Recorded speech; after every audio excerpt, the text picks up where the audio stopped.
ગત મોડી રાત્રે સુરતથી એક બસ વિજાપુર આવવા રવાના થાય છે. રાત્રિના સમયે એક હોટલ પર રોકાય છે. હોટલ પર રોકાયા પછી ત્યાંથી જ્યારે નીકળવાનું શરૂ કરે છે તે સમયે એક ઘટના ઘટે છે. શું છે આખી એ ઘટના, કોણે દાદાગીરી કરી, આ સમગ્ર વિડીયોમાં આપણે તે જોવાના છીએ. નમસ્કાર, આપ જોઈ રહ્યા છો બદલાવ ન્યૂઝ. હું અમિત રાવલ આપની સાથે.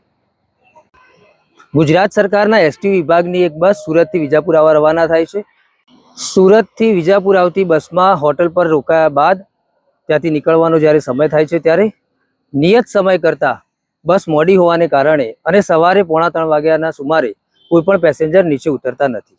માટે બસ ડ્રાઈવર દ્વારા તે બસ ત્યાંથી થોડીક મિનિટો પછી રવાના કરવામાં આવે છે. બસ જેવી રવાના કરવાની શરૂઆત થાય છે ત્યારે અચાનક હોટલનો માલિક બસમાં ધસી આવે છે અને ડ્રાઈવર, કંડક્ટર અને મુસાફરો સાથે અભદ્ર ભાષામાં વાત કરે છે, દાદાગીરી કરે છે અને બસ ત્યાં વધારે સમય માટે ઊભી રાખવા માટેની વાતો કરે છે.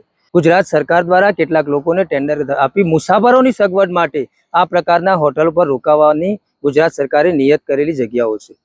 કેટલાક લોકો પોતાને માલિક સમજી બેસે છે અને આ પ્રકારે મોડી રાતે મુસાફરો સાથે જે બિનસભ્યતાભર્યું વર્તન કરી રહ્યા છે તેવા લોકોને સહેજ પણ સાંખી લેવામાં આવે નહીં. અને સરકારને પણ વિનંતી છે કે આ પ્રકારના લોકોને, આ પ્રકારની માનસિકતા ધરાવતા લોકોના ટેન્ડર હોય તો સત્વરે રદ કરવા જોઈએ, જેથી મુસાફરો અને ડ્રાઈવર, કંડક્ટર સહિત જે લોકો સલામતીથી કામ કરી શકે છે, જે લોકો સલામતી સાથે મુસાફરી કરી શકે છે, જેઓનો વિશ્વાસ ગુજરાત સરકારમાં છે, તે હંમેશા અકબંધ રહે. આવા લોકોના કારણે ગુજરાત સરકાર કે જીએસઆરટીસી બોર્ડ જે સુંદર કામગીરી કરી રહ્યું હોય તેના પર છાંટા ઉડે નહીં. માટે આવા લોકોના ટેન્ડર સત્વરે રદ કરવા જોઈએ અને આવા દાદાગીરી કરતા લોકો પોતાને માલિક સમજી બેસે છે તો તેઓને પોતાની ઓકાત બતાવવી જોઈએ. નમસ્કાર, ફરી મળીશું. ધન્યવાદ.